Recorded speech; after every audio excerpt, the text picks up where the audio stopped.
think all of this is a work in progress, though. Yeah, that's a perfect way of saying it. I can't actually look at you and say, Loretta, I'm there all the way, all the time. I'm not. I'm going to have my breakdowns. But that's where the committed partnership comes in, where people actually say, John, you missed this one. A very short conversation like we had about that small breakdown can have a significant impact as well. So it doesn't have to be a long conversation to deal with something. Just a short conversation, get good results.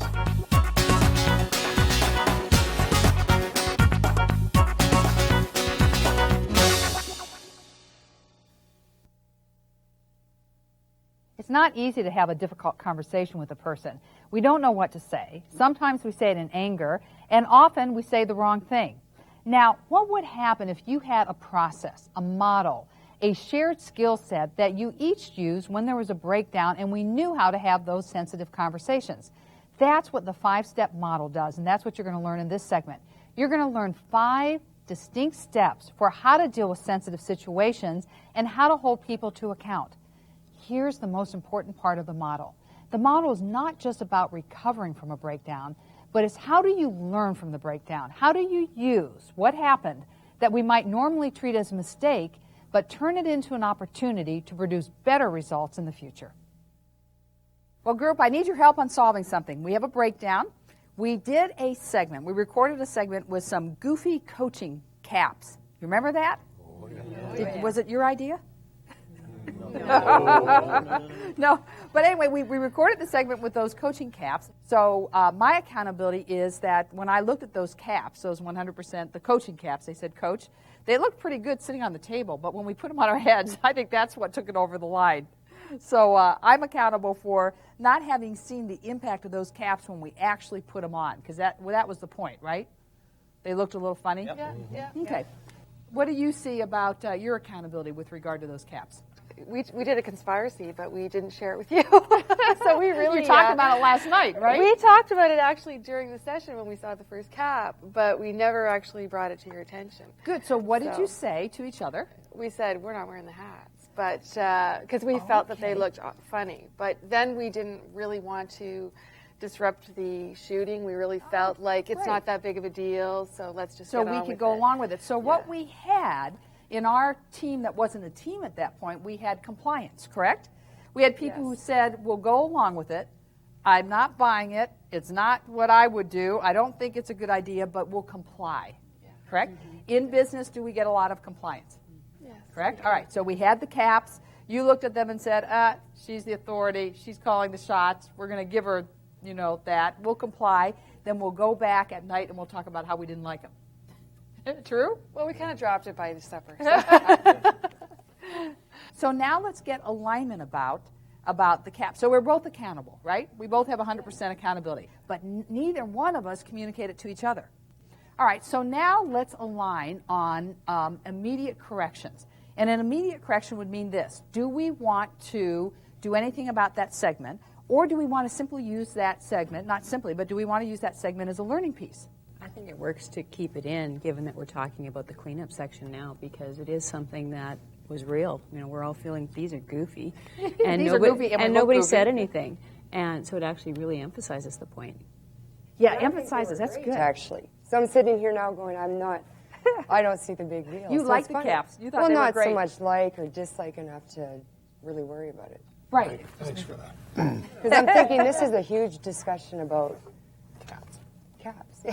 Yeah, and the discussion is just an example. We're using it as an example for high performance. So would you say as one possible alignment for an immediate correction is that we are aligned, that talking about it is the correction? Yes. Have you found that sometimes when you resolve an issue, simply talking about it is the correction itself? It's not another action. So could we use that learning segment as a learning piece for us and for the people viewing the videos, correct? Okay, so are there any long-term corrections down the road as we do? We've got a couple more segments we're filming. Any corrections we want to make for the future from what we learned from this one? Well, we need to make you aware if we feel uncomfortable with a prop in the future. Yes. So maybe we ought to work together and check the props out first and make sure as a team they make sense for all of us. Does that make sense? So that's a good long-term correction. And how will this allow us to grow our partnership? Well, I believe now in your accountability. When you talk about accountability, you start up the conversation and the dialogue about taking your own accountability of what you could have done differently in terms of checking if we feel we look stupid with those ads. So, and then it's so much easier for us to dialogue about it To have the conversation. you start up, and I've got some share about that experience. Good. It reinforces the point about alignment, although I believe they're really corny. I'm not so hung up on it that I can't get in line and say, well, no, we'll make this work and use it as a... Or we'll use it, right. Yeah. Yeah, I mean, there's so much power in that. So, you know what we just did right now? We just introduced, without even knowing we did it, the 5-step alignment process for holding to account. Let's take a look at the steps. The first step in the alignment process for holding to account is declare the breakdown. Now, what was the first thing we just talked about before we even opened the discussion? We said what?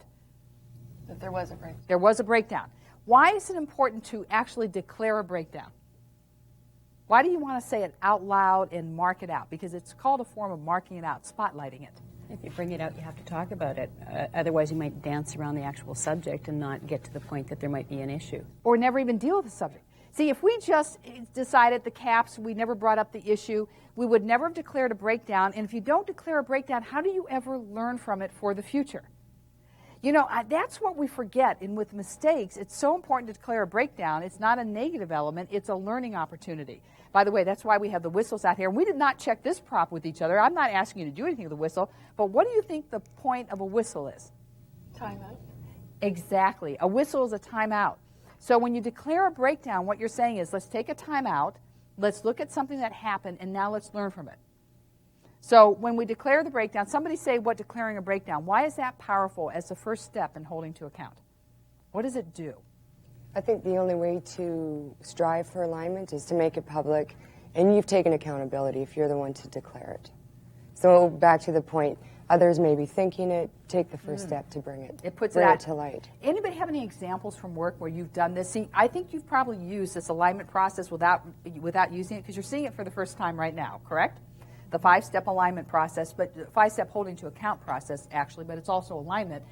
You've seen it, you've used it without knowing it. Where have you used it at work? Where at work have you ever declared a breakdown? I had a meeting with a client one time, that recently actually, and the client was upset because we had a decline situation, and they had brought their accountant in, and we all met. And the first thing that happened was the accountant started saying, you guys did this, and you guys did that, and you didn't do this, and you didn't do that. And finally I just said, okay, we've had a breakdown. I actually used the word even though they didn't really know what I meant. So we've had a breakdown. Obviously we've got a situation where you're unhappy, and obviously we're not happy because you're not happy, and we've got to move forward from here. What happened when you said that to the client? The client particularly just sort of went, and it was like acknowledgement that there was a situation that wasn't good. And as soon as they had that acknowledgement, it was like all the walls went down, and we could then work on moving forward, as opposed to this pointing, which was what was initially happening. Or having it be an underground conversation. Remember our conversation about organizational wildfires? The conversations that take place at the water coolers and in the hallway? The moment you declare a breakdown, you take that underground conversation, you put it on the table, and you can deal with it. And that does give us that sigh of relief, like, finally, somebody's going to talk about it. Finally, we can get this on the table. Finally, we can resolve it. And the resolution may just be the dialogue. It may require nothing more than the dialogue itself. It's amazing sometimes. It solves it. Well, give me another example where you have declared a breakdown. I find in the past I've always taken a lot in, and used to think that was a good thing. So, it doesn't bother me, water off my back. I started to call a lot more in the moment. Okay, I've sensed that I'm doing something to you that's not right. I'll own what I can. Here's how you've made me feel. What can we do to move forward? Now, do you say, I got to intervene right here in the moment. Are you okay with that? Yep. Okay. Oh, yes. Here's how you made me feel. Is that something you would say to them? What's the right answer? Well, this is a good one, though. It's not a right answer, but it does, our language shapes reality. When I say, here's how you made me feel, what am I saying? What am I implying? They have control over your feelings, when in reality it's you that has control over the feelings. That they did it to us. I still say it the wrong way. That's exactly what this is our automatic way. It's not just you. It's all of us. We are trained to say, you made me feel, or this is how you impacted me, except it has nothing to do with the other person. This is how I feel. This is what I experienced. And you can even say to the person, I know you did not intend this. This is what I walked away with. It separates the person's intention. Remember, we have to trust positive intentions. Separates it from our behavior. The first step in the holding to account process, John, is declaring the breakdown. So when you take a look at that step, declaring the breakdown, what does it make you think of? When I look at the whole area holding to account and breakdowns, first thing I think about is I have to declare where the breakdown was. And from FCC at that point in time, when we were into the cultural transformation, is we weren't working as a team. So I approached it from a team perspective. Now I have to turn the attention inside and say, okay, what about me? How am I contributing in one way or another to either building a team or now having the team come together? So when you looked at yourself, which is great because 100% accountability means we have to look at ourselves and examine, what blind spot did you discover about yourself? Well, there was more than one, unfortunately. Okay. There was a few of them. But the first one was in terms of truly holding to account. As I said earlier, I felt it was a little harsh, but once I started to understand it, I could see when it was brought to my attention, I truly wasn't holding people to account. Holding to account on the business result, but not on the impact on people was a perfect example.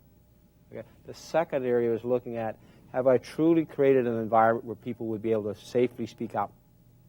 And yes, I was getting feedback, but I would say in my terminology, someone was sugar-coated, and I wasn't quite sure what to do with it. And the third area is I was saying I was open to coaching, but I questioned, if I reflect back on it, was I truly open to coaching? Well, now when you reflect back on it today, what is your answer to that question? Were you truly open to coaching back then? Short answer is no. Well, you had to pause on that one. I know, but... What were you thinking about? Well, it's hard to admit that you're not open to coaching, but at the same time you're saying coaching is critical. Well, let's pause for a moment. So I'm asking you that question. You know people are going to watch this video. You're saying to yourself, this is a tough one to answer because it makes you look how? Well, you feel vulnerable. And you think, well, I'm the CEO. I need to have all the answers, and I don't need coaching and so on. But really, that's not the case at all. Okay, so in this moment, yes, on this video, did you feel vulnerable for a moment when I asked you that question? Well, sure. That's why I hesitated before I responded. Okay. But to be honest with you, put the cards on the table. And actually, it's that vulnerability, when we're authentic and genuine, that makes all the difference for all of us to learn and grow. Because if people can see that you're willing to be vulnerable, it certainly makes it a lot easier for them to be vulnerable. So, question for you. So are you willing to give up being right and not being perfect? Without a doubt. I don't subscribe to this perfection theory at all.